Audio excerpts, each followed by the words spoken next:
Je ne sais pas si tu as déjà entendu parler de cela, mais lorsque tu es trader, lorsque tu te lances sur les marchés financiers, s'il y a une chose avec laquelle tu dois être habitué, c'est que lorsque tu trades bien, lorsque tu fais un bon trading, tu vas beaucoup t'ennuyer. Lorsque tu trades, lorsque tu es sur les marchés financiers et que tu trades bien, lorsque tu respectes clairement, lorsque tu respectes bien tes règles, tu vas beaucoup t'ennuyer sur les marchés. Parce que ce que beaucoup de personnes ne comprennent pas, c'est que le trading, ce n'est pas un business où vous êtes payé à l'heure. C'est un business plutôt où vous êtes payé à la décision. Il arrivera des fois où tu vas faire des analyses, tu vas planifier des setups, tu vas planifier peut-être des trades, mais avant que ces trades ne se déclenchent ou avant que le prix ne vienne sur ta zone, tu vas passer plusieurs semaines, voire parfois plusieurs jours. Pendant ce temps, qu'est-ce que tu seras en train de faire? Et donc, c'est pour cela que moi, je dis souvent, un trader qui souhaite avoir quand même de meilleurs résultats sur les marchés financiers doit quand même trouver d'autres occupations en dehors de son trading. Il doit trouver d'autres occupations en dehors de son trading parce que les fois, les moments, les périodes où il sera ennuyé dans son trading seront généralement des périodes où il aura envie peut-être de faire des choses qu'il ne devrait pas faire, des périodes où il aura envie peut-être de forcer le marché. Or, ce n'est pas tout le temps que vous allez avoir des opportunités, ce n'est pas tout le temps que vous allez avoir des opportunités que vous allez saisir pour pouvoir gagner de l'argent. Et donc, ce que tu dois comprendre, c'est que si tu veux faire du trading, tu dois être prêt. Tu dois être prêt dans la mesure où tu ne dois pas forcément aller sur les marchés ou bien forcément t'habituer à un style où, voilà, lorsque tu ne fais rien ou lorsque tu n'arrives pas à avoir d'opportunité, tu vas forcer le marché.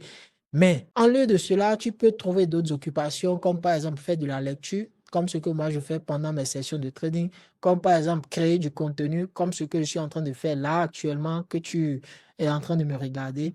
Donc, tu dois trouver des activités en dehors de ton trading qui vont te permettre quand même de pouvoir éviter d'être ennuyé lorsque tu es sur les marchés financiers.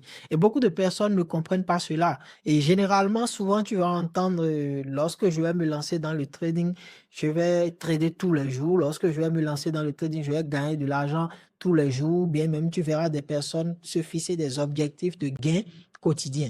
Moi, je pense que ce n'est pas très intéressant parce que le business model, en réalité, ce n'est pas quelque chose qui vous permet quand même de pouvoir savoir combien vous allez gagner tous les jours.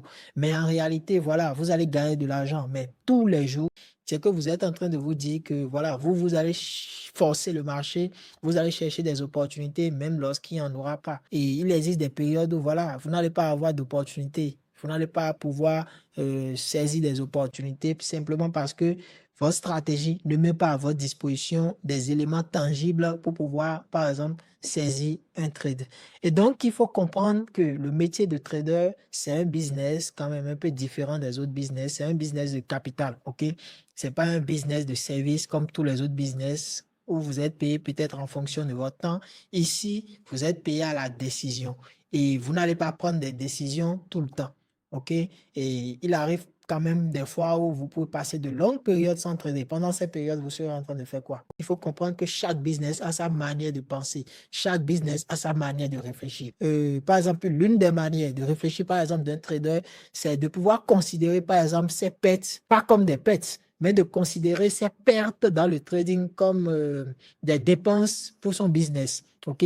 Par exemple, lorsque vous prenez une entreprise, il y a des dépenses liées au salaire, il y a des dépenses liées, par exemple, à des tâches administratives, il y a des dépenses liées peut-être à des coûts de production, ainsi de suite. C'est pareil dans le trading, OK?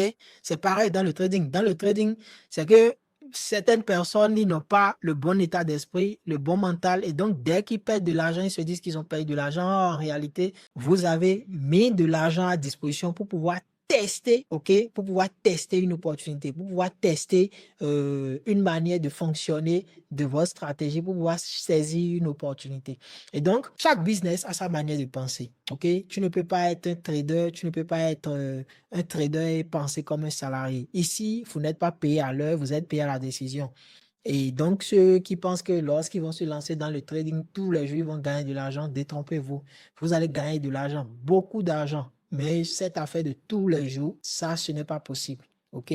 Ça, ce n'est pas possible. Je préfère même que vous intégrez le fait que, voilà, vous pouvez perdre de l'argent tous les jours au lieu de gagner de l'argent tous les jours. Donc, c'était le message que j'avais envie de partager.